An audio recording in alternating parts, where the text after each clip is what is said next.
मुक्त चित्ता नमस्कार माझा श्री गुरु एकनाथा शिव भोळा चक्रवर्ती शिव भोळा चक्रवर्ती त्याचे पाय माझे चिते त्याचे पाय माझे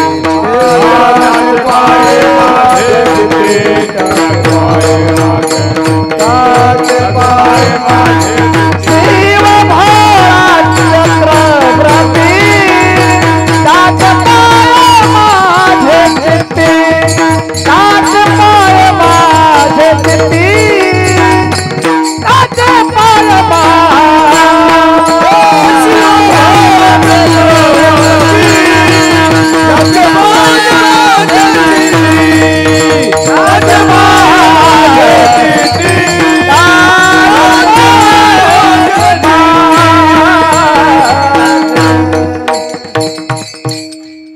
हे चिदान देगा देवा तुझा विसरण भावा गुण गाईन आवडी हेची माझी सर्व जोडी प्रस्तुत प्राप्त प्रसंग निवडलेला अभंग विश्वमान्य विश्वभूषण स्वाधिकार विश्वप्रिय चिन्मयी स्वरूप असणारी अधिकार संपन्न साधू श्रीमंत श्री जगद्गुरु तुकोबराय यांचा प्राप्त प्रसंगी निवडलेला अभंग विढाला प्राप्त प्रसंगी निवडलेला अभंग एको कमी माझ्या देहूतील मालकांचा आहे। मालक या अभंगाद्वारे विश्वाच्या मालकासमोर मागणी मागतात। हे चिदान देगा देवा तुझा विसरण भावा हे जगदानंद कंद जगतपते पंढरीशा पांडुरंगा माय बापा मला एक देऊन टाका मला तुमचा विसर नाही पडला पाहिजे। पुन्हा गुण गायीन आवडी हेची माझी सर्व जोडी देवा मी आवडीनं तुमचं गुण गावं ही माझ्या जीवनातली जोड आहे। न लगे मुक्ती आणि संपदा देवानं थोडस कामीज दाखिलतं। देहूतल्या मालकांना सांगितलं प्रभो मला मोक्ष सुद्धा नकोय। न लगे मुक्ती आणि संपदा मला संपत्ती सुद्धा नकोय। संत संग देई सदा मला संतांचं सानिध्य पाहिजे। ठीक आहे विटेवरच्या मालकानं सांगितलं तुकोबराय नित्य तुम्ही तुमच्या स्मरणात राहील माझा आवडीनं भजन गाताल संतांची संगती देईल पण या काही गोष्टी करण्यासाठी मानवी शरीर पाहिजे आणि मानवी शरीर प्राप्त पाहिजे असेल लागत असेल तर मग गर्भवासाला यावं लागेल। सुखे घालावे आम्हाशी तुकोबरायने सांगितलं देवा गर्भवासाची आम्हाला काही भीती नाही। ज्यांना भीती होती ते मुक्त झाले मुनी मुक्त झाले भेने गर्भवासा मुनी मुक्त झाले भेने गर्भवासा सोदासा सुलभ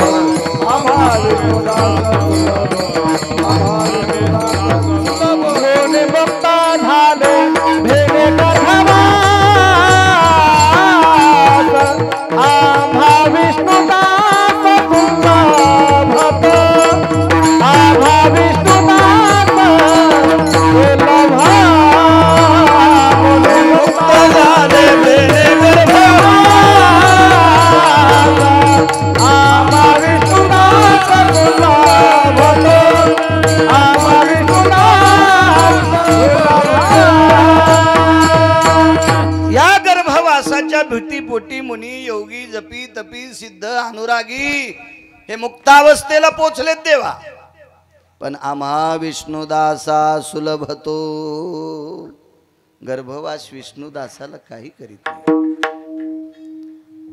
देवा अंतःकरणात तुझं नामस्मरण आहे भजन आहे तुझ्या नामाचा टाहोय तो काय करणार आहे गर्भवास।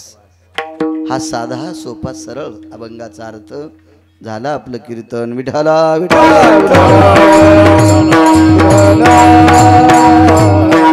मोठ्या मोठ्या श्रद्धेने भावयुक्त अंतकरणाने चालत असलेला हा 5 पर्वण्यापैकी उत्तम शिवरात्री हा एक फार मोठा पर्व आहे। शिवरात्रीचा वारकरी संप्रदायाच्या दंडकानुसार 29 उपवास आहेत एकादशी सारखे, आणि वारकरी संप्रदायाच्या दंडकानुसार एक उपवास आहे, एक टाइम जेवून त्याला सोमवार म्हणतात। याच्या व्यतिरिक्त ज्ञानोबाराय तुकोबारायांनी एकाही उपवासाला मान्यता दिली नाही। ज्ञानोबाराय तुकोबारायांनी, मी त्यांचं नाव घेऊन भाकरी खाणारा माणूस आहे, माझी काय पात्रता आहे। या 29 उपवासाने 30वा सोमवार शक्य असल्यास प्रदोष 31वा, याच्या व्यतिरिक्त ज्ञानोबाराय तुकोबारायांनी एकाही उपवासाला तिळा इतका ठाव दिला नाही तो ज्ञानोबाराय तुकोबारायांनी। मग तुम्ही आम्ही कोणते कोणते दुकानं मांडले ते किती खरे आहेत ज्याचे त्यानं तपासायचे। विठाला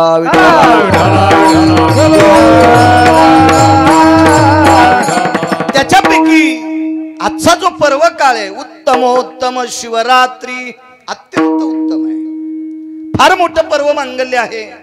शिवरात्रीचा उत्सव भगवान देवाधिदेव सबदेवों के बाबा भगवान शिवशंकर यांचा हा उत्सव आहे, आणि या उत्सवानिमित्त चालत असलेला बोरेश्वर प्रभूंच्या कृपेने, भगवान बोरेश्वराच्या दयेने, त्या बोरेश्वराच्या साक्षात्काराने, बोरेश्वराच्या प्रसादनाने, कारण प्रसादिक मूर्ती आहे, अशा परमपावन विश्वनाथाच्या कृपेने, परिसरातल्या साधू संतांच्या आशीर्वादाने, योगी तप्यांच्या सिद्धांच्या आशीर्वादाने, आणि या अधिष्ठानाला बोरेश्वराचे उपासक लाभलेले सद्भक्त आदरणीय हरिओम बाबा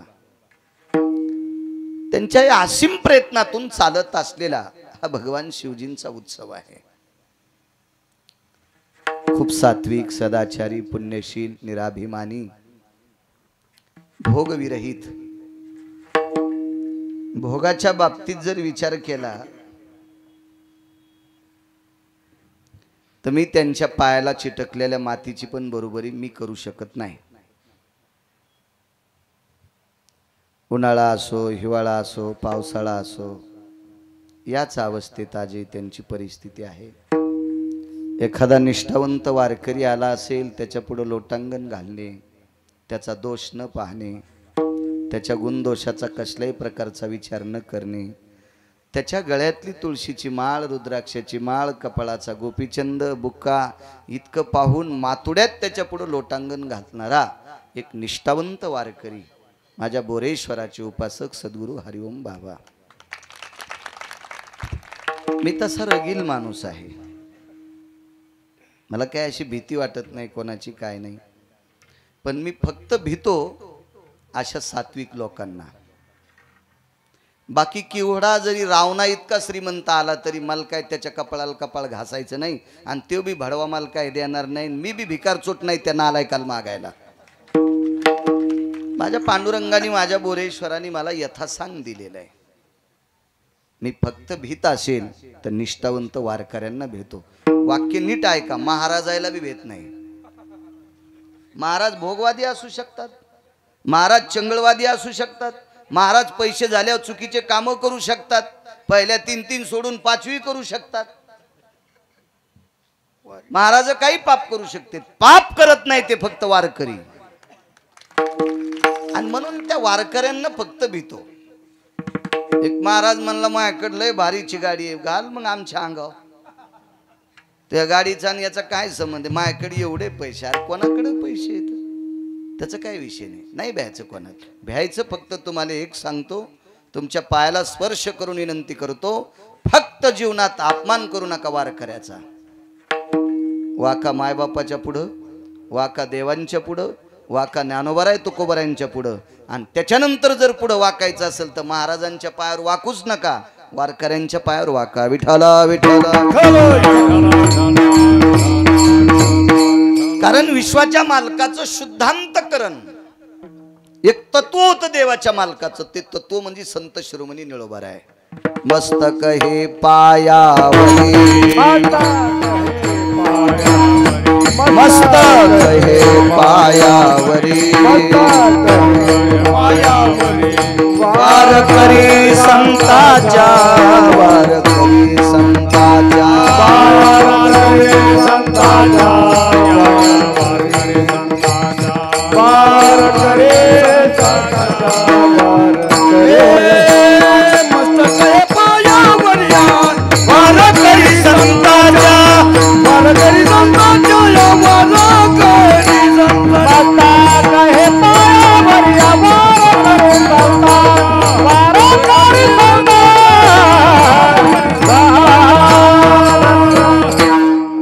म्हणून वारकऱ्यांच्या पुढे वाक जावं. माझ्या बोरेश्वराचा विटेवरच्या मालकाचा निष्ठावंत उपासक असे परमश्रद्धे हरिओम बाबा वारकरी आहेत. त्यांच्या चरणी दंडवत करतो. बोरेश्वराच्या चरणी दंडवत करतो. मृदंगाचार्यांना धन्यवाद देतो. माझ्या या गुणीजनांनाही धन्यवाद देतो. गाय नक्षत्रातली बुलंद तो प्रकाशजी महाराज आहेत, त्यांनाही धन्यवाद. साऊंड सिस्टीमवाल्यांना सुद्धा कोटी कोटी धन्यवाद. भगवान बोरेश्वराचे उपासक तुम्ही एवढ्या मोठ्या गर्दीनं जमा झालात अशा पर्वणीवर, या शिवरात्रीच्या पर्व काळावर भगवान बोरेश्वराच्या दर्शनाकरता 2 तासाकरता नामचिंतन ऐकण्याकरता आलात.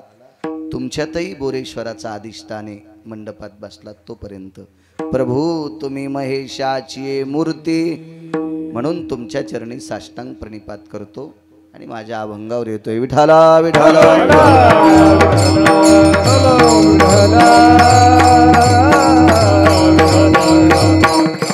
आज काय मागणी आहे तुकोबारायची?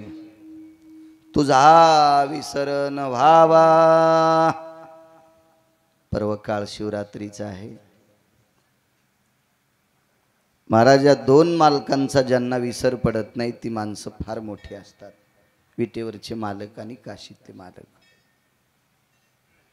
विसर न पडणे म्हणजे नित्य अंतःकरणात ह्या दोघांना ठेवणे, देखावा करणे नाही. उजळलं की घागर भरून घेतली, महादेवाच्या अंगावर चवली, दुसरी भरून आणली, तिसरी भरून आणली. हे देवाला वल करणं म्हणजे फार मोठेपणा नाही. हे वरून दाखवणे, त्याला आत ठेवणं सर्वात मोठा पुरुषार्थ आहे. या 2 देवायला आतमध्ये जागा द्या. पंढरीतल्या मालकांना आणि भगवान बोरेश्वर म्हणजे काशीतले मालक आहेत. या 2 मालकांना जागा देताच आली. तो डोक्यावर बी देऊ नका, खांद्यावरही देऊ नका. ते रिकामे नाहीत कोणाच्या डोक्यावरून खांद्यावर बसायला. तुम्हाला भाव असेल, श्रद्धा असेल तर तुमच्या अंतःकरणात जागा द्या. आणि या 2 देवायला ज्याने अंतःकरणात जागा दिली त्याच्याकडे तो बघतो. मग आपली चिंता तो करतो. तुझी चिंता त्याशी सर्व आहे, आपली ती चिंता करत असतो. जागा द्यावी. पर्वकाळ शिवरात्रीचा आहे. महाराज याही मालकाला अंतःकरणात ठेवण्यात किती मोठं रहस्य आहे. दिवर नावाचा एक व्यक्ती होऊन गेला. सात्विक आहे, सदाचारी, पुण्यशील, पावन आहे. असं भगवान बोरेश्वरांचं जसं जाज्वल्य प्रसादिक लिंग आहे, पिंड आहे, अशी एक पिंड त्याच्याकडे सुद्धा होती. एकदम साध असं कौलाचं घर, छोटस मंदिर, बारीकसा गाभारा, आणि त्याच्यामध्ये तो भगवान शिवजीची उपासना करायचा. रात्रंदिवस अंतःकरणात त्याच्या शिवजीच होते.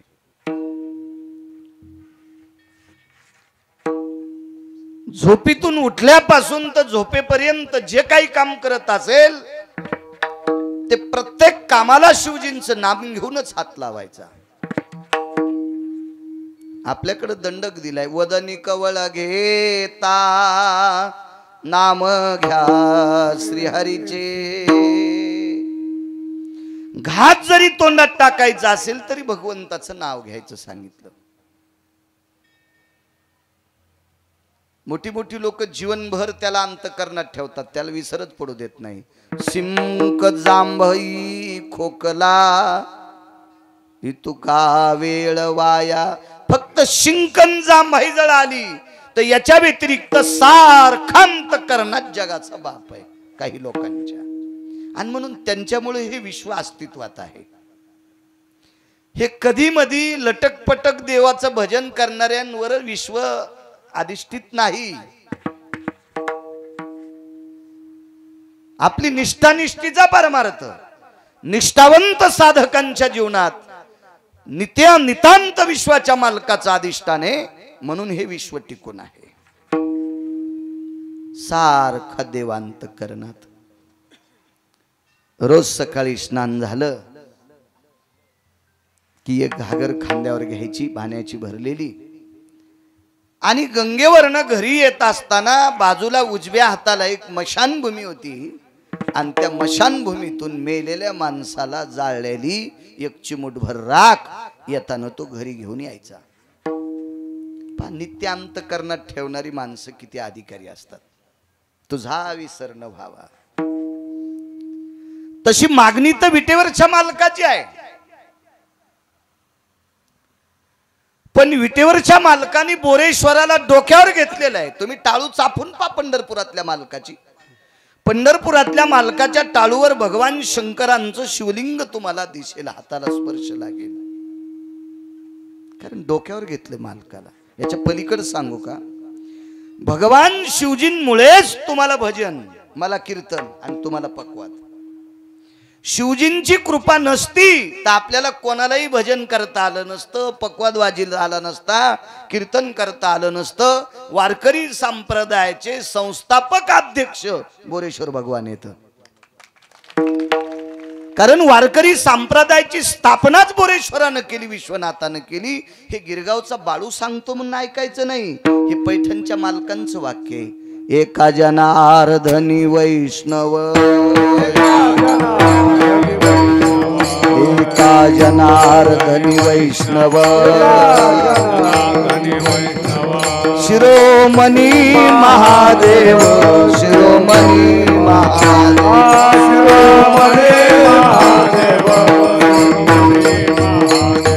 शिरोमणी महादेव, एका जनार्दनी वैष्णव, शिरोमणी महादेव, शिरोमणी महादेव, शिरोमणी महादेव,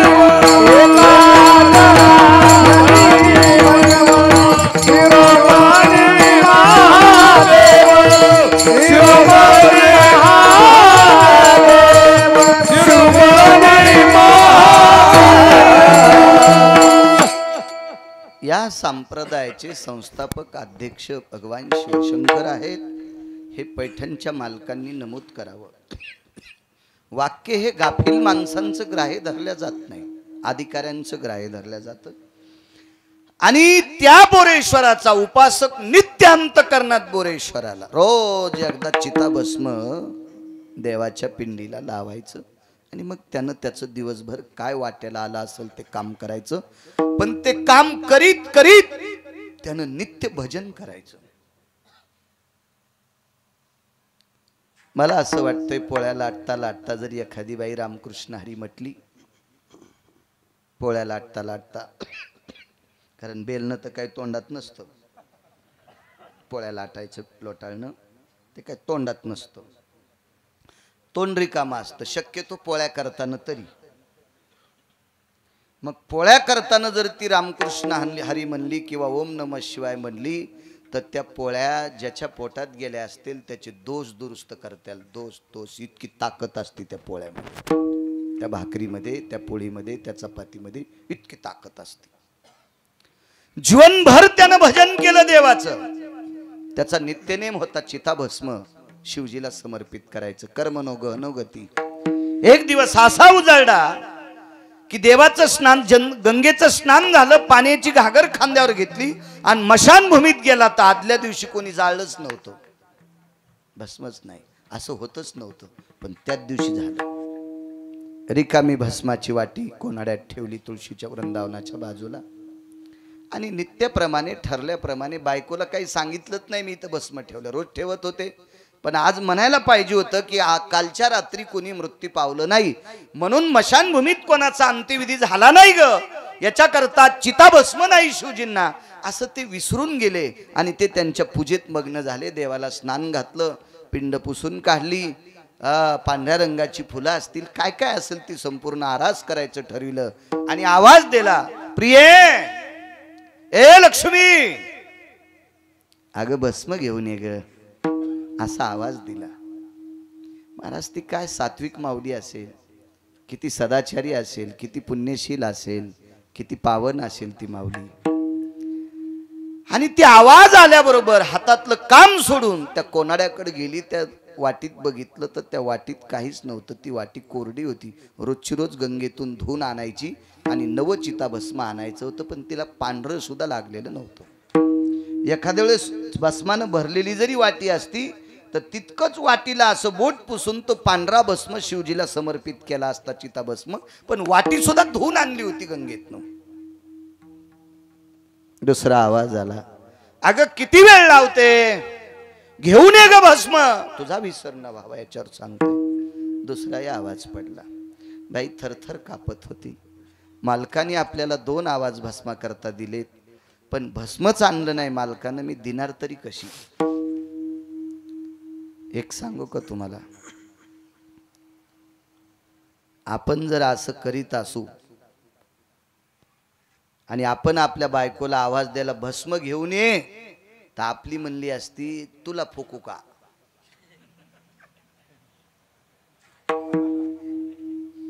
मी पण त्याच्यात आलो, तुमच्या अंगावर दगड टाकतोय असा विषय नाही.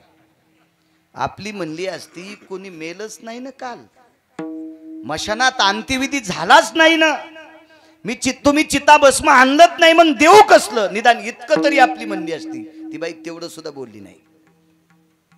बाई मनाला खात होती, मालक कसे विसरले असतात, त्यांना कसं कळत नसेल की त्यांनी भस्म आणलंच नाही, वारंवार मला आवाज कसा देतात. तिसरा आवाज आला तर करू काय. 2 आवाजापर्यंत ठीक होतं, कारण कपाळावर कुंकू असलेल्या, वाक्य नीट ऐका, कपाळावर कुंकू असलेल्या सात्विक सदाचारी पुण्यशील बाईनं नवऱ्याचा तिसरा शब्द मातीत जाऊ दिला नाही पाहिजे. तिला प्रसन्नपणाने कपाळावर कुंकू लावण्याचा अधिकार आहे. ती कोणतंच वाक्य नवऱ्याचं ऐकत नसेल तर तिनं कपाळावर कुंकू लावणं म्हणजे कुंखाचं पिठलं करून कपाळाला चिटकिने. महाराज अधिकारी लोकांसाठी असते ते, तुमच्या माझ्यासाठी नाही. आपला खेळ सगळा पोकळवादी, सगळा देखावा, आपला आतून काही नसतं, काही संबंध नसते. आज्ञाभंग काय असते, वैचारिक पातळीची लेवल काय, खाली किती गेली, वरी किती गेली, लोक काय म्हणतील, काही संबंध नाही. मी म्हणजे मीच. या अवस्थेत जगत जीवन जगणारे तुमच्या माझ्यासारखे सगळे आपणच. त्या बाईने विचार केला, तिसऱ्यांदा आवाज जर दिला तर करावं काय, आणि तसंच झालं. आवाज दिला, अगं अन्न ना ग. बाईने विचार केला, तिसरा आवाज पडलाय, आज्ञाभंगतेचं पापक लागतंय. कापूर घेतला, हरिओम बाबा, तो कापराचा ढिगल केला, त्या कापरावर बसली आणि त्याच्यावर विस्तू टाकून दिला आणि स्वतःचं शरीर जोहार करून घेतलं. मधातली मधात मंदिरात विचार करत होता, गेले आयुष्यभर जिच्या खांद्याला खांदा लावून संसार केलाय, ती बायको साधं दारातलं भस्म मला देवासाठी आणून देत नाही, आपण कशासाठी संसारासाठी बैलासारखं जीवन राबवायचं. हात हे आपल्या जीवनाची, धिक्कार आहे आपल्या जीवनाचा. जी आपल्याला दारातलं तुळशी वृंदावनाच्या बाजूला ठेवलेल्या कोनाड्यातली वाटी भस्माची आणून देत नाही, तीन आवाज देऊन आपण या संसारासाठी बैलासारखं राबायलो, असा त्यानं विचार केला. पण भस्म आणलंच नव्हतं त्यानं, हे कुठं लक्षात आहे. अनावधानानं विसरून गेला आणि हयात होऊन थकून मंदिराच्या गाभाऱ्याच्या बाहेर आला तर तुळशी वृंदावनापाशी दिव्य तिच्या शरीराचा सुगंध येत होता. पाहिलं तर राखुंड्याचा ढिगल पडलेला होता. राखुंड्याचा ढिगल पडला होता.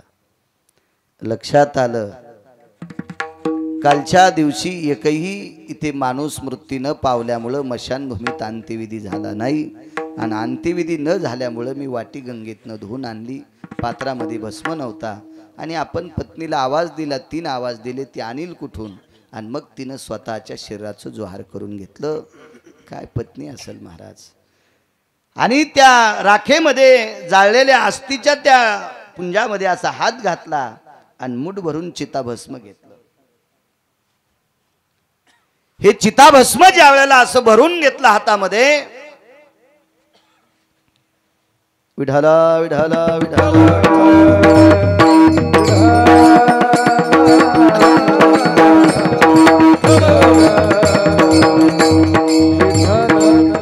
आणि ते चिताभस्म घेऊन भगवान शिवजींच्या पिंडीवर समर्पित केलं.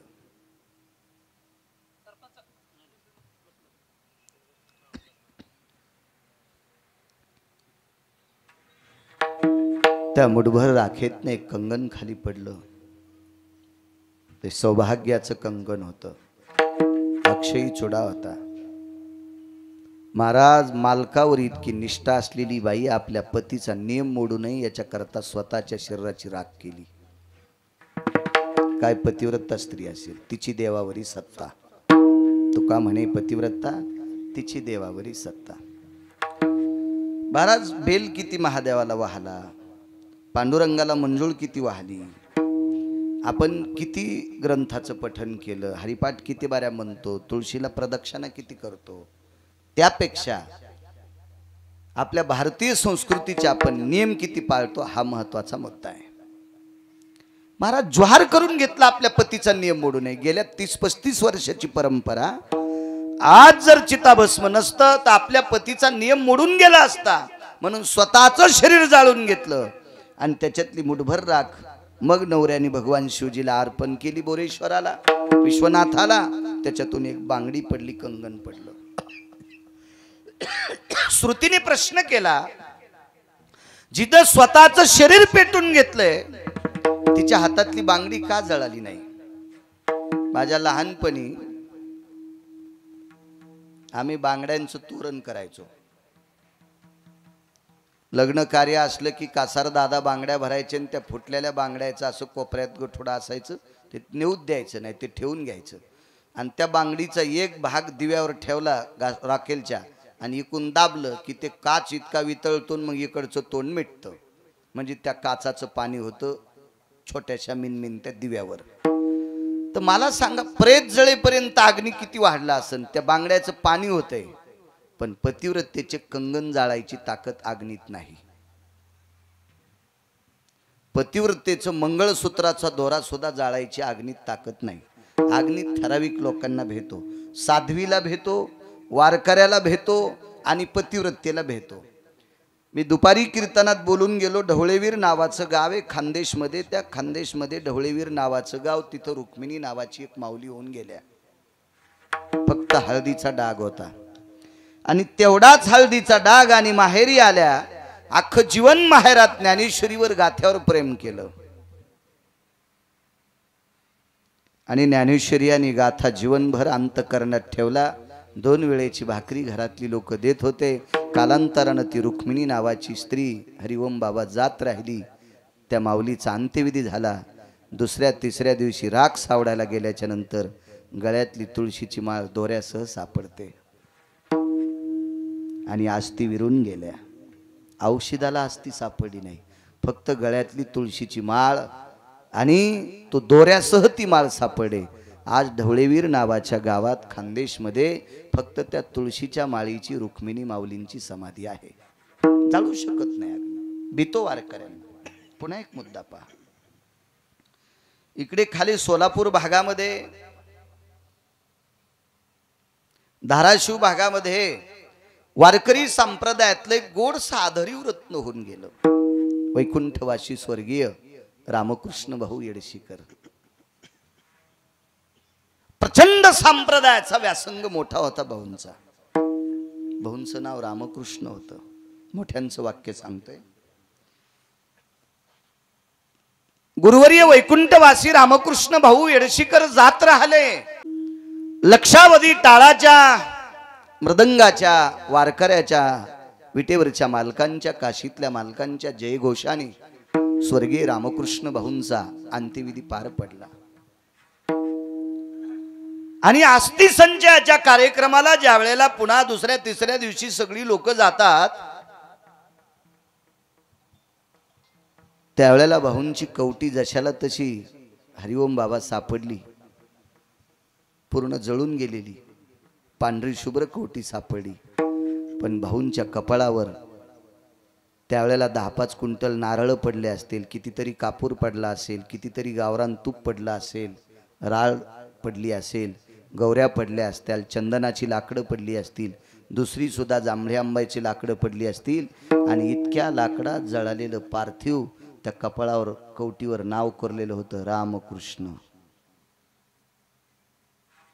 उपजताच त्यांचं नाव रामकृष्ण भाऊ येडशीकर। अख्खं शरीर जळालं, पण नाव जशाला तसं साबूत राहिलं। अग्नी वारकऱ्याला भेटतोय, अग्नी साध्वीला भेटतोय, सतीनं देखे अग्न। महाराज सतीचं शरीर अग्नी पाहू शकत नाही। मी दुपारी बोलून गेलो, कासारवाडी नावाचं गाव आहे गंगाखेड तालुक्यामध्ये। वैकुंठवासी मारोतराव महाराजांची बऱ्या काळ त्या माऊलीनं सेवा केली। त्याही माऊलीला हळदीचा डाग होता आणि काय नवऱ्याला आवडलं नसेल, हळद फेडायच्या आत माहेरी आल्या आणि त्या दिवसापासून सासरी गेल्याच नाही। जीवनभर भजन केलं, भाऊजायाच्या हाताखाली,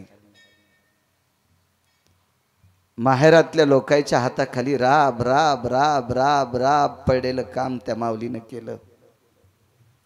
आपल्या बाबांकडे आलेल्या वारकऱ्यासाठी स्वयंपाक करायचा, विनंती करून पंढरपूरची वारी केली। त्या बाईचं नाव होतं जाईबाई नावाची माऊली। आणि ज्या वेळेला ह्या जाईबाई नावाच्या माऊली जात राहिल्या, त्यांचा अंत्यविधी झाला। महाराज नुसता हळदीचा डाग होता हरिओम बाबा, त्या माऊलीच्या गळ्यातला दोऱ्यासह पोत सापडली। सावडायच्या दिवशी दोऱ्यासह। आज मारुतीरायाच्या मंदिरात एक छोटीशी समाधी आहे त्या माऊलीची, आपल्या मराठवाड्यातली बाई आहे। महाराज हे सांगणारी पाहणारी लोक आज जिवंत आहेत। महाराज अधिकारी लोकांचा पुरुषार्थ इतका मोठा असतो, देखावा करणाऱ्यांचा नाही। अधिकाऱ्यांचा पुरुषार्थ, महाराज विटेवरच्या मालकाला, बोरेश्वराला आवडणाऱ्या लोकांचा एवढा दर्जेदार पुरुषार्थ असतो, इतका दर्जेदार। मग जिनं स्वतःच्या पतीचा नियम मोडू नये, तिनं स्वतःचं शरीर जोहार केलं, तिचा काय दर्जा असेल, टेलर काय अधिकार असेल तिचा। आणि मग भगवान विश्वनाथ, भगवान बोरेश्वर प्रगट झाले आणि त्या धिवराला आलिंगन दिलंय, आलिंगन दिलं, आलिंगन दिलं, 10 भुजांनी आलिंगन दिलं। भगवान शिवजीनं आलिंगन दिल्याबरोबर हृदयाला डोकं लावून तो धिवर उकसाबुकसी रडत होता। भगवान बोरेश्वराने विश्वनाथानं विचारलं, बाळा का रडतो? काही नाही प्रभू, गेल्या इतक्या दिवसापासून तुम्हाला अंतकरणात ठेवलं, रात्रंदिवस तुम्ही अंतकरणात होतात प्रभू। तुमची पूजा करत असताना तुमच्या नामावळीत, तुमच्या भजनात वितका व्यस्त राहिलो, मला कळालं नाही। कालच्या रात्री गावात कोणी मेलच नाही प्रभू, तुमच्या भजनात इतका दंगून गेलो, मला कळालं सुद्धा नाही, अंत्यविधी कोणाचाच झाला नाही। मग भस्म तरी कसं सापडेल? देवा, तुमच्या नामात मी इतका वेगळं झालो, इतका तल्लीन झालो, इतकं तुम्हाला अंतकरणात ठेवलं, भस्म आणलंच नाही, विसरून गेलो। आणि पत्नीला 3 आवाज दिले प्रभू, 3 आवाज दिले, काय तुमच्या नामात वेगळं होतो देवा। आणि 3रा आवाज, पतीची आज्ञा भंग होऊ नये याच्याकरता स्वतःच्या शरीराचं जोहार केलं। प्रभू, गेल्या 30-35 वर्षाचा मोडणारा नियम, चालत असलेला नियम आजच्या तिथीला मोडा असता, पण ते केवळ माझ्या पत्नीनं स्वतःच्या शरीराची राख केली आणि तो नियम आज शाबूत ठेवला। देवा, आता हा नियम शाबूत ठेवण्यासाठी पाठीमागं कोणी नाही, त्याच्यापेक्षा मला घेऊन जाय। भगवान शिवजीनं हृदय धरलं, मिठी मारली आणि एकच विचारलं, तुला पाहिजे काय? प्रभू एकच करा। गेल्या 35 वर्षापासून चालत असलेला नियम जिच्यामुळे चालू राहिला, तिनं जर जोहार केलं नसतं तर आज तुम्हाला चिताभस्म समर्पित करायचा नियम मातीत गेला असता. त्या पत्नीमुळे नियम साबूत ठेवलाय, मला तीच परत देऊन टाका. आणि जशाला तशी त्या धीवराची पत्नी भगवान विश्वनाथानं बोरेश्वरानं परत केली. महाराज ताकद कशाची आहे? अविरत त्याला ध्यानात ठेवल्यामुळं, अविरत त्याला अंतकरणात ठेवल्यामुळं, एका क्षणा इतका त्याचा विसर न पडल्यामुळे विश्वनाथानी त्या भक्तावरती कृपा करावी. म्हणून मालक पहिल्या कडव्यात म्हणतात,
जीवनभर भजन केलं शिवजींचं.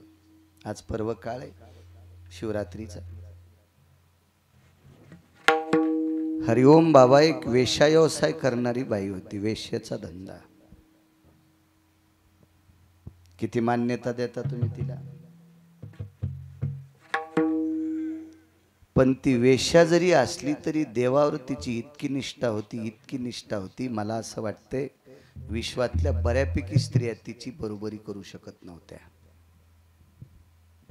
कुटुंबात वावरणाऱ्या, तुमच्या माझ्यासारख्या घरात राहणाऱ्या बायका सुद्धा तिची बरोबरी करू शकत नव्हत्या. इतकी तिची निष्ठा होती. व्यवसाय तिचा वेश्येचा होता, वारांगणा होती. नियम काय होता सांग? सूर्य अस्ताला जायच्या अगोदर जर तिच्याकडे कोणी आला, एखादा नराधम,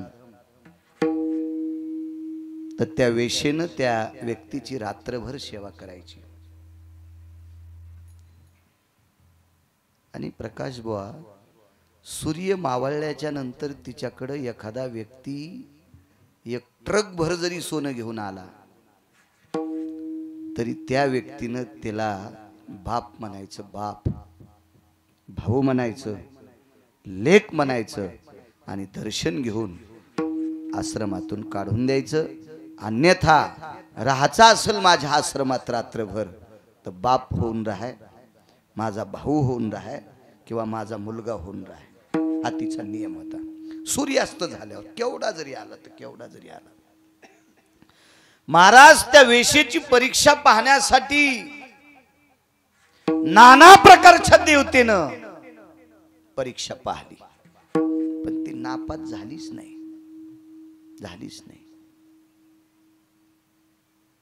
तिचं नाव होतं महानंदा. काय निष्ठा असती काही लोकांच्या जीवनातला नियम असतो. असू द्या, ती वेश्या असेल, तुम्हाला काय घेणं आहे तिचं? पाप उचलायचं काम. काय मागच्या जन्मातलं तिचं असेल याच्याकरता ती त्या व्यवसायात पडली असेल. तुम्ही विनाकारण तिचे वाभाडे काढणं म्हणजे तिचे धुणे धुणे तुमच्या डोक्यावर पाप घेणं.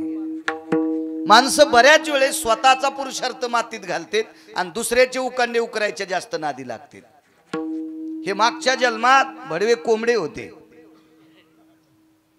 कोंबड्या अजूनही उकांडे उकरते. तुका म्हणे झाली कोंबड्याची परी, तुका म्हणे झाली कोंबड्याची परी, पुढेची उकरी लाभ नाही,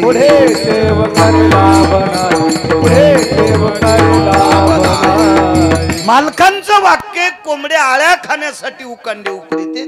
दोन्ही पायाने एकदा फरकन करीन एकदा फरकन करीन, असं करीन असं करीन, आणि नखाना आळ्या माग जातात आणि याचे नख घासू घासू असंच मरत. मग बरेच लोक आहे ना थुत्राचे नख घासले दुसऱ्याचं इचकिण्या करता. मला एक जण म्हणला यावर्षी सप्ताह नाही बोरेश्वरावर. म्हणलं कशामुळं नाही हो, कशा, मला असं वाटत नाही हरिओम बाबा सप्ताह करतील. नाही म्हणे त्यांच्याकडे अशी अशी दुःखद घटना झाली. अरे म्हणलं माझ्या जीवनातल्या काही ठराविक लोकांपैकी एक हरिओम बाबा नावाचा महात्मा आहे. ते संसारातल्या दुःखाला चिटकणारा माणूस नाही. काय असेल अंतकरणात दुःख तर ते बोरेश्वराचं दर्शन घेऊन त्यालाच सांगेल देवा तुला काय करायचं ते कर. महाराज या लोकांसाठी तुकोबारायच्या नाटातले कडहो बसेल. आता तुझा कळेल ते करी, आता तुझ कळेल ते करी.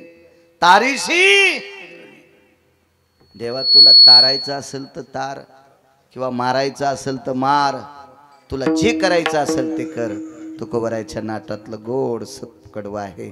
आणि ते कडवं मला असं वाटतं हरिओम बाबा बोरेश्वराला म्हणले असतील देवा माझ्यावर फार मोठा दुःखाचा डोंगर प्रपंचात टाकलास रे, पण तुझी सत्ता आहे ती आता संहार कार्य त्याच्या हातात आहे, तुमच्या आमच्या हातात नाही. मला एक म्हणायचंय की ज्याचा मामा पंढरपुरातला मालक सख्खा मामा आहे हरिओम बाबा, अभिमन्यूचा सख्खा मामा द्वारकाधीश कृष्ण परमात्मा विटेवरचे मालक होते. महाराज मामाच्या मांडीवर शेवटचा श्वास घेतला. जिथं जगाचा बाप ज्याचा मामा आहे त्याच्या भाषाचा मृत्यू थांबू शकत नाही. तुम्ही आम्ही कोण येत राजू, आपल्याला ठरलेल्या वेळेला जावं लागेल. ते काय तुमच्या आमचा आजचा विषय.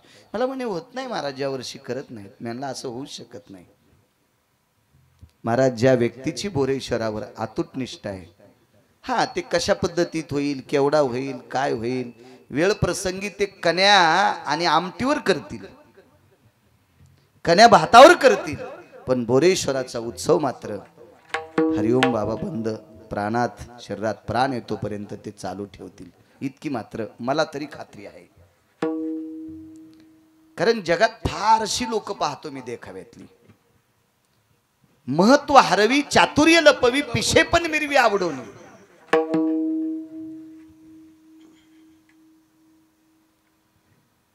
मला बुद्ध्यांक दिला असेल, मला अभ्यास दिला असेल, शास्त्राचा पुराणाचा वेदाचा अभ्यास दिला असेल, तरी पण मी एखाद्याच्या पुढे वागताना मी माझ्या शरीराचा विचार करतो. माझे कपडे मळतील का, माथुड्याचा डाग लागेल का. महाराज कितीही सामान्य वारकरी बिचारात छोटासा अभ्यासू पण नीती संपन्न वारकरी आला तर त्याच्या समोर पळत जाऊन पुढे त्या कीर्तनकाराच्या पुढे लोटांगण घ्यायची ज्याच्यात ताकद आहे. महत्व हरही चातुर्य लपवी. टेलर तुम्ही पण पाहिलं नसेल असं महाराज. गठुडे देणारे खूप लोक सापडतील आम्हाला. गठुडे देणारे महाराष्ट्रात मला खूप लोक सापडतील, पण वारकरी घरी आल्याच्या नंतर इतकी नम्रता असणारा फक्त हाच महात्मा सापडा. इतकं मी कॅमेऱ्यावर सांगतोय. अजय निष्ठावंत भाव भक्ताचा स्वधर्म, निष्ठावंत भाव भक्ताचा स्वधर्म, निष्ठावंत भाव भक्ताचा स्वधर्म, निष्ठावंत भाव भक्ताचा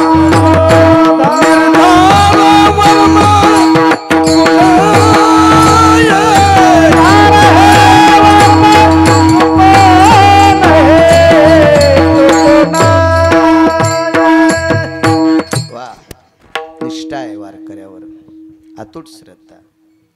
आणि अशी माणसं मनावर रुसतील, देवावर रुसत नाहीत. देवावरी का रुसावे, आपलं प्रारब्ध आहे ते. संसारातली खाज गळगे, उन्हाळे पावसाळे पावसाळे हिवाळे, हे खड्डे खुड्डे, हे जे काही दुःख येत असतात ते आपल्या प्रपंचाचा भोग आहे, आपल्या जीवनातला भोग आहे. विनाकारण देवाच्या डोक्यावर टाकून आपण कुडत बसणं हे मूर्खपणाच्या यादीतले आपण लोक आहोत. विढाला विढाला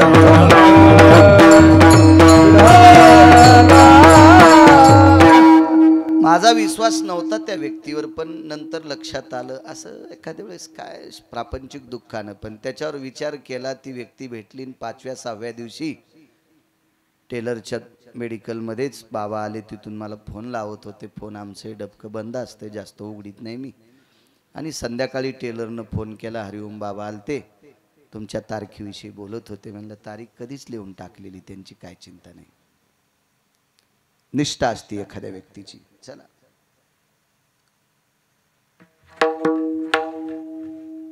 केवढा जरी आला तर आपल्या नियमात बदल नाही. हा भाव त्या महानंदेचा होता.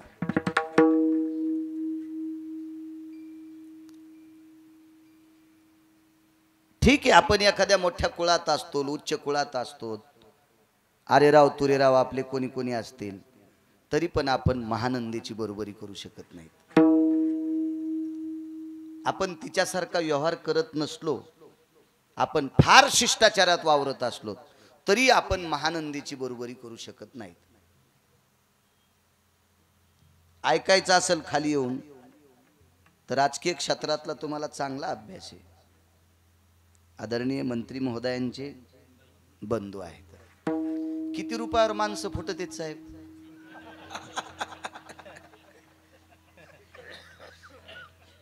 मी तर नुसतं ऐकिले, लोकांचं ऐकिले. तुम्ही तर अनुभवले. महाराज 10-15 दिवस दुसऱ्या एखाद्या माणसाच्या नावाचं आंगडं घालून फिरणारा माणूस,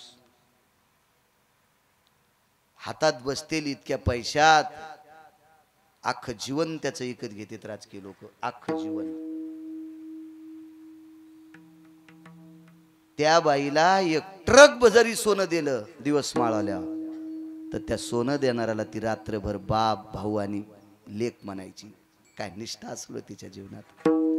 आणि परत जर जावाच वाटत नसल तर रात्रभर तू भगवंताचं भजन माझ्या बाजूला बसून तू ऐकत राह. पण ते एवढे मोठे पैसे घेऊन आणारा हरामखोर भजन ऐकायला आलेलाच नसतो. त्याचं कितीतरी पिढ्याचं पाप उतवालेलं असते, तो भजन ऐकायला कसा येईल? पण तिनं ती रात्र मात्र त्याला बाप भाऊ आणि लेक म्हणायचं. आणि तेवढी रात्र तिनं आवडीनं देवाचं भजन करायचं. ती बसून भजन करायची. कोण होतं सोबती तिच्या जीवनात? 1 कोंबड आणि 1 माकड.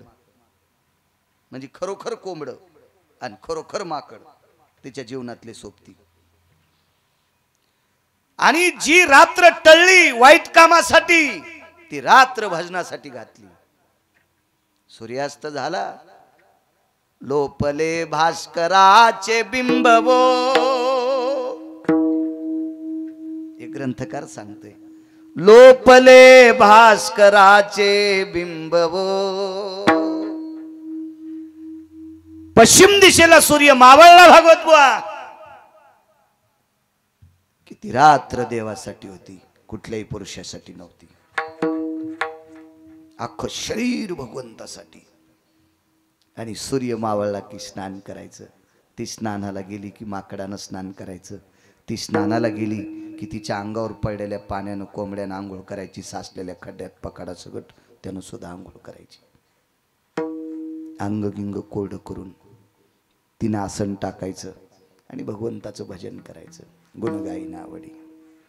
महाराज ती भजन म्हणत असताना कोपऱ्यात माकड बसलेलं, इकडच्या कोपऱ्यामध्ये ते कोंबड बसलेलं.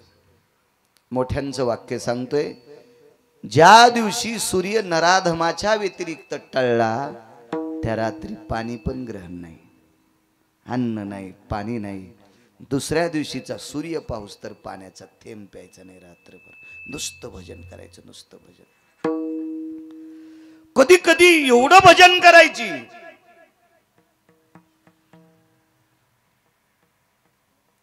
की या दोघांना ग्लानी यायची, माकडाला आणि कोंबड्याला.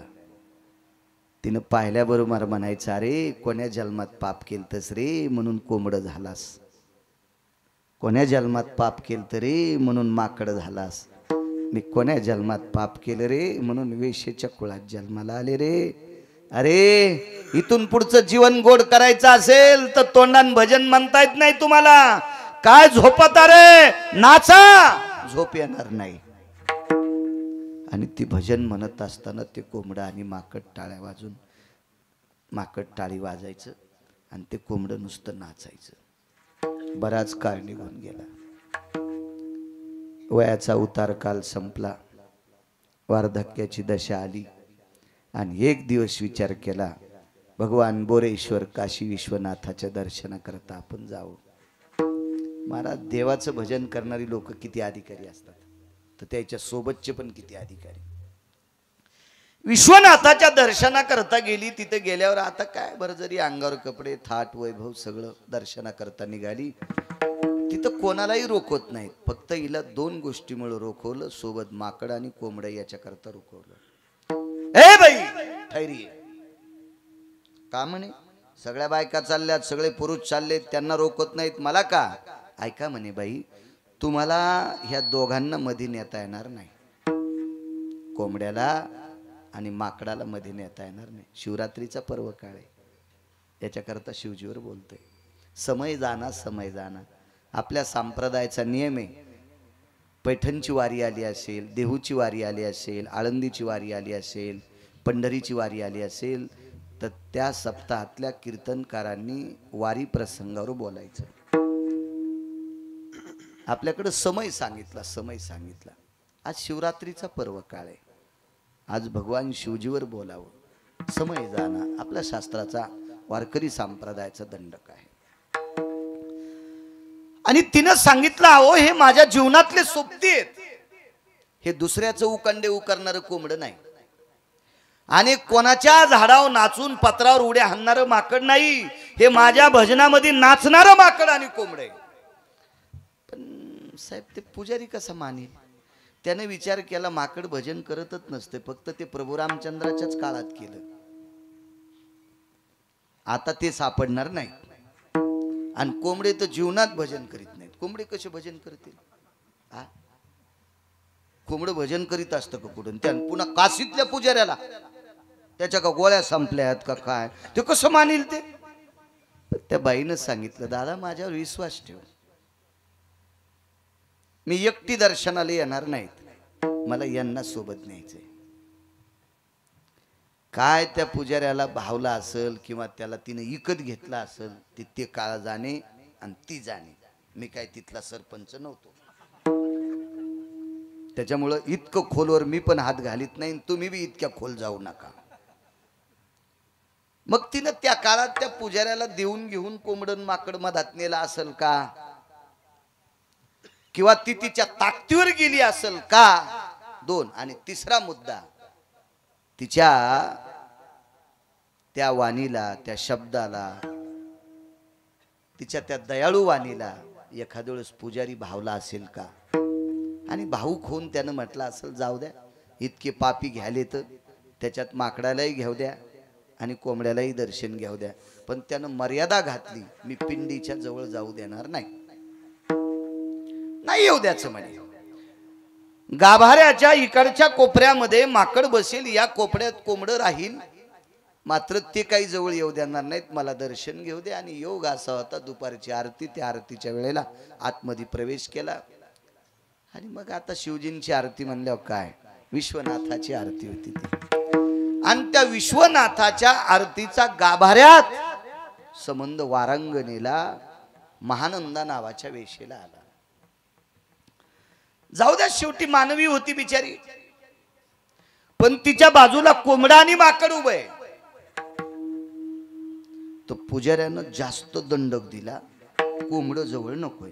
वक्ते बाबा कोंबड्याच्या बाबतीत लय बोलायचे, अजून तितकं वय माझं नाही, 10 वर्ष वाचिलं तर ते पण बोलन, लय बोलायचे बाबा कोंबड्याच्या बाबतीत. आता ज्या आरती वक्ते बाबांना एवढा अभ्यास, तर त्या काळातल्या काशीतल्या पुजाऱ्याला किती अभ्यास असेल. त्यानं सांगितलं हे बेटो कोंबडं तिकडं पलीकडंच उभं राहू द्या. आणि आरती झाली साहेब. आरती झाल्याच्या नंतर मंत्र अक्षदा. ओम यज्ञेन यज्ञमय जंद देवास्तानि धर्माणि प्रथमान्यासः तेहन्नाकं महिमान सचत्र यत्र पूर्वे साध्या संति देवाः. असं मंत्र पुष्पांजली सुरू आहे. मग ही मंत्र पुष्पांजली हातामध्ये अक्षद आहेत, पुष्प आहे आणि भगवान विश्वनाथाच्या पिंडीवर त्या अक्षदा समर्पित झाल्या. नमः पार्वते पदे हार हार महादेव मोरेश्वर भगवान की जय. त्या अक्षदा समर्पित झाल्या. माकड थोडं अनसट्यात होतं. मंत्र अक्षदा तिच्याही अंगावर पडल्या आणि माकडाच्या पडल्या. कोंबडं कोपऱ्यात उभं. कोंबड्याच्या अंगावर अक्षदा नाही पडल्या, पण कोंबडं हुशार होतं. अक्षदा जवळ आदळल्या, जवळ आदळल्या आणि कोंबड्याला अक्षदा दिसल्यावर खाच थोडं सांगावं लागत. त्यानं टप टप 2-3 अक्षदा खाऊन टाकल्या. त्या लागी विमान पाठविले. मंदिराच्या बाहेर माकडाला आणि कोंबड्याला घेऊन आली. विश्वनाथाचं दर्शन घेतल्याबरोबर विश्वनाथानं सांगितलं बाई तो येणं जाणं संपला आता. माय बाहेर गेल्याबरोबर तुझ्या स्वागताकरता माणसं उभे येत. विमान पाठिलं आणि कैलासाकडे जाणाऱ्या विमानात ती महानंदा बसली. हरिओम बाबा. ती विमानात बसल्याच्या नंतर माकड आणि कोंबडं खाली होतं. पार्षदांना सांगितलं हे दोघांना खाली का ठेवलं. अहो आई साहेब ते माकड आहे ते कोंबड आहे, ते कसे घेता येते विमानात. ते का टपर विमान आहे का. ह्या विमानात कोणाला बी. मागे एकदा विमानात बसलो त्या एका बाईच्या पोटावर अशी पिशवी आणि त्याच्यात कुत्र्याचं पिलू होतं. म्हणजे कुत्र्याचं तिकीट काढून बसल्या होत्या जीजी. विमानात तर तिकीट काढावंच लागेल ना. तसं कसं आणि कुत्र्याला तिकीट काढता येत असतं का. ह्या टपऱ्या विमानात टपऱ्या विमानात काय. आता विदेशातनं कुत्रे येते तर ते पायी पायी थोडीच येते. 4.25 लाखाला कुत्रं आणलं एक जणांना. म्हणलं कुठून. मलेशियातून. आता मलेशियातून काय घोड्यावर बसून आला का पायी पायी आला. म्हणलं कसा. म्हणलं विमानातून. कुत्रं. म्हणलं हो. मी पताका नेली तर 10-12 तपासली पताका काठीत काही आहे का त्या विमानतळा. आणि धोत्रावाला मी एकटाच टोपी काढू काढू इथं मशीन लावली आणि 3-3 बाऱ्या कष्ट्याला मशीन. म्हणलं मी कशाला कष्ट्यात बॉम्ब ठेवू. ते विमानतळावरला अधिकारी म्हणला महाराज तुम्ही गण चांगले आहेत पण मी पोटासाठी नोकरी करतो. मी म्हणलं मला असं माहित असतं बापा तर तिकडे एक तुला कॅबिन करावं लावली असती आणि मग म्हणलं असतं काय काय तपासायचं तर तपासायचं. काय वारकऱ्याचा अपमान करतो. इकून कष्ट्यात मशीन घालन तिकून कष्ट्यात मशीन घाल. गनिमत पटका नव्हता बांधला नाही तो मधात घातली असती कानापासून मशीन त्याने. हो. आणि कुत्रे आणली 3.5 लाखाचं कुत्र्याचं पिलू विमानात. अहो ह्या विमानात गुंडाळही बसतील. या टपऱ्या विमानात चोट्टे बसतील, गुंडाळ बसतील, डाके टाकणार बसतील, कोणी बसतील, नालायक बसतील, भडवे बसतील, चांगलेही बसतील. पण त्या विमानात अति चांगल्यांना बसता येते. नावाच्या चांगल्यांना नाही, अति चांगल्यांना. तिनं सांगितलं असू दे कोंबड आणि असू दे माकड. पार्षदांनी वरी निरोप केला. महानंदा आईसाहेबांना विमानात बसिलं पण त्यांनी सांगितलं कुकुट आणि मरकट सोबत घ्यायचे. कुकुट मरकट म्हणायचे त्यांना. हे सोबत घ्यायचे. वरून पार्षदाला भयानक आवाज आला. मूर्ख कळत नाही तुला. अरे अख्खं जीवन तिनं भजन केलं हे दोघं तिच्या पुढे नाचत होते. खाली कसे. अरे विमान तिच्यापेक्षा यायलाच पाठीले. पशु काय पाप पुण्य जाणीती उत्तम मध्यम भोग भोगीती. महाराज काय कोंबड्याला अक्कल असती. काय वानराचा चंचलपणा असतो. पण एका वेशेनं केलेल्या निष्ठेनं भजनात अख्खं जीवन या दोघांनी नाचावा. यांना तरी खाली कसं. हरि